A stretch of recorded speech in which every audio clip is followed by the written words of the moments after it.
Hello and welcome to the Daily Brief Show by Zerodha. On this show, we cut through the noise and simplify the biggest stories and trends that are shaping the markets. I'm your host Anurag Bansal. Today is Friday, the 30th of August, and I have three big stories for you.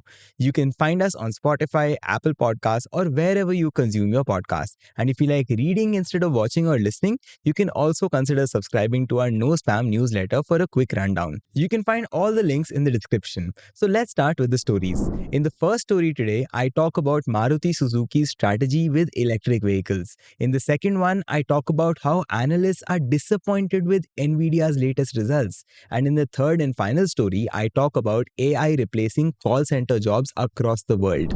So let's begin with the first story. Did you know Maruti, which is India's leading automobile manufacturer by a distance, has not launched a single electric vehicle yet? On the other hand, Tata has 5 active EV models, Hyundai has 2, MG has 2, and Kia has 1 active EV model in India right now. By the looks of it, these companies have raced far ahead of the market leader Maruti in the EV game. But considering Maruti is India's biggest automobile manufacturer and has more than 40% market share, there must be definitely some reason why they haven't bet on EVs, right? Of course there is. Here is what Maruti's reasons are. First, the company's focus is on affordability, which is very hard to achieve as things stand in EVs today. Second, the government has also been tinkering a lot with EV subsidies, and in fact, the last tranche of the subsidies expired very recently. Third, their focus is on alternative fuel options right now like CNG, flex fuel, and even hybrid vehicles. Now, you see, Maruti is a mass brand in India and it tends to enter only those spaces which have a large enough market opportunity. EVs today are clearly not there yet. Even in advanced economies like the US, EVs account for just 7 to 8% of new vehicle sales, and India is far behind at just about 4%. So, if you think about it, selling EVs doesn't quite align with Maruti's approach and business strategy at this point in time. Today, even though there is so much talk about EVs worldwide, there are only a very few charging stations available. A natural result of this is range anxiety among EV owners and potential buyers as well. To give you some context, India today has less than 1,000 charging stations across the entire country. There is also the part about the cost of ownership of an electric vehicle. To explain this, I'll use my own example. Look, I drive about 5,000 kilometers every year. Now, considering today's costs, if I use a petrol car, my cost would be about 20% lower than using an electric car. I would only get close to breaking even for this amount if I increased my usage to about 12,000 kilometers per year, which in my case seems quite impractical. Now, this situation is just not mine alone. This is what most Indians owning four-wheelers in India face. That is why it probably makes sense for Maruti to have made the decision that they did. But that said, it is not like Maruti is not doing anything about the rise of EVs. They have been working on EVs since long before even the market leader Tata started working on them. The only difference is that Maruti has been strategically silent about it. Instead of launching EVs quickly, Maruti is focusing on building facilities and capabilities to manufacture EVs faster and at a much lower cost than any other company in the country. Also, by not rushing into the market, Maruti is avoiding the problems that can potentially arise when premature investments are made in a segment that may not yet be ready for mass acceptance. This allows Maruti to utilize their current strength, which is small and affordable vehicles, while they gradually build capacity to transition into EVs in the near future. Now, Maruti is investing significantly in local manufacturing and battery production. In 2017, they, along with Japanese tech giants Toshiba and Denso, invested $180 million to set up a lithium-ion battery manufacturing plant in Gujarat.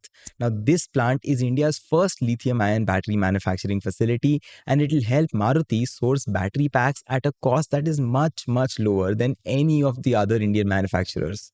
For your context, batteries account for about 30 to 50% of an EV's overall cost. So for example, if an EV costs about 20 lakhs, up to 10 lakh rupees from this could actually be the cost of the battery alone. So if Maruti can bring down this cost in their supply chain, they will enjoy a cost advantage like no Indian company can. With this strategy in place, Maruti is finally planning to enter the EV segment with its first car, the EVX, in early 2025.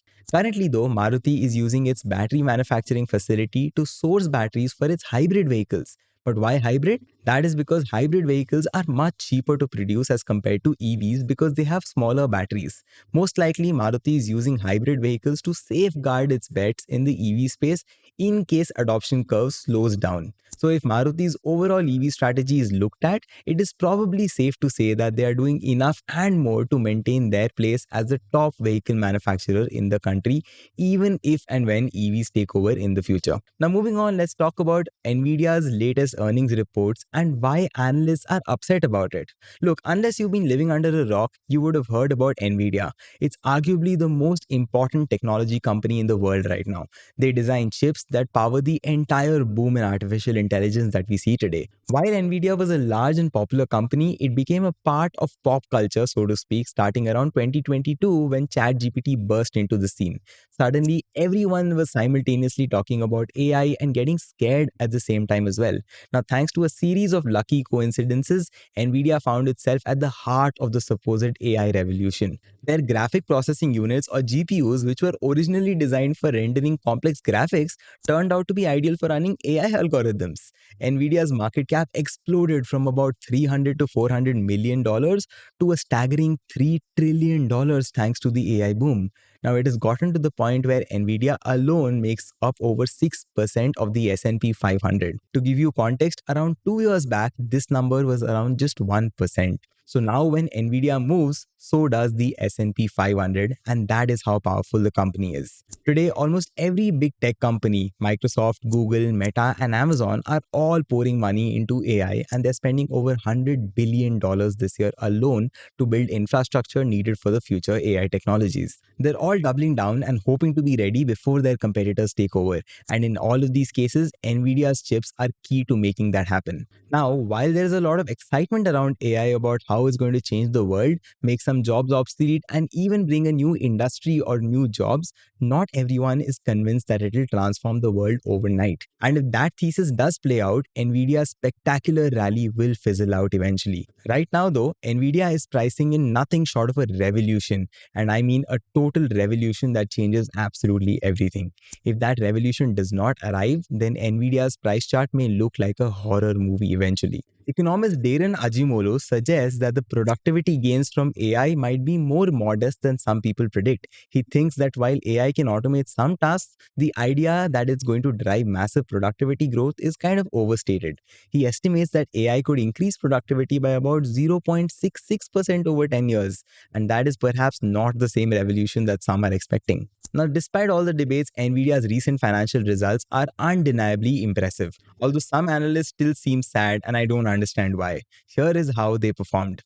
First, revenue of $30 billion, which is up 122% from last year. Second, data center revenues of $26.3 billion, which is a 154% year-on-year increase. Now, the star of the show was NVIDIA's data center business. This accounted for 88% of NVIDIA's total sales. By the way, simply put, data centers provide high-performance chips and systems for large-scale computing operations like those run by major tech companies and cloud service providers. Think of it as the backbone of AI development and cloud computing.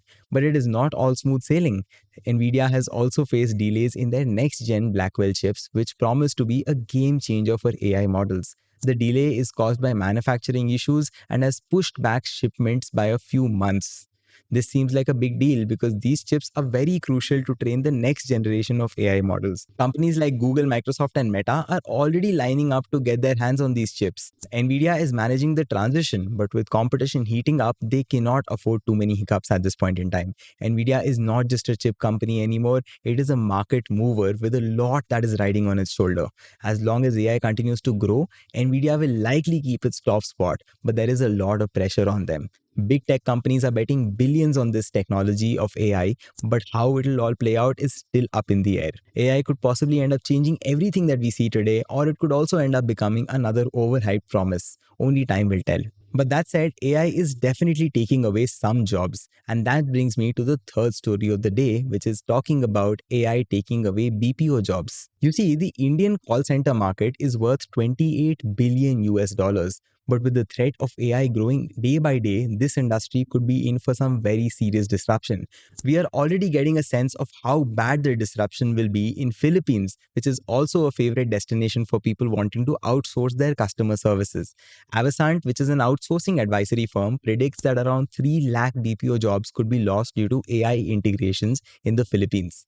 For your context, Philippines has the second largest BPO industry in the entire world after India. What is more scary is that BPOs are also the largest job creators in the Philippines and they employ 1.7 million people. The best estimate put the number of Indian BPO jobs between 4 to 5 million for your context. BPO also has the biggest sectoral contribution to the GDP of Philippines and they contribute $35.5 billion worth of revenue in 2023. We are slowly starting to see large companies experiment with using AI to automate customer support at scale. Recently, Klarna, which is a leading global payments company, cut its workforce from 5,000 to 3,800 in the past year. And Klarna could employ as few as 2,000 employees in the coming year as it uses AI in tasks such as customer service and also marketing. Klarna boosted its average revenue per employee from about 400,000 US dollars a year 12 months ago to 700,000 US dollars now due to cutting its workforce and reducing expenses through AI.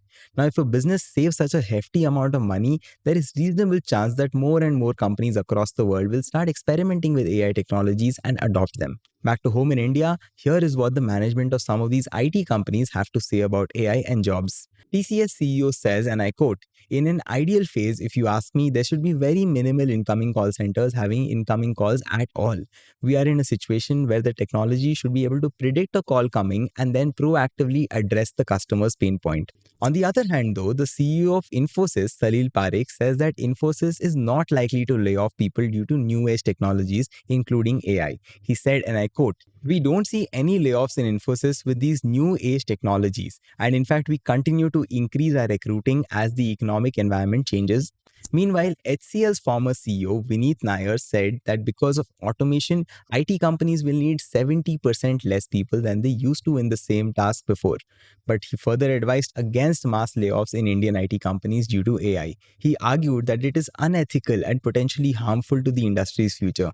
Instead, he recommends companies to focus on upskilling their existing workforce to adapt AI-driven changes. Now, while the impact of AI on BPO jobs is concerning, there is no clear consensus of how it will actually end up playing out. Some leaders predict significant job losses, while others are more optimistic about the industry's ability to adapt. So I guess only time will tell the true picture.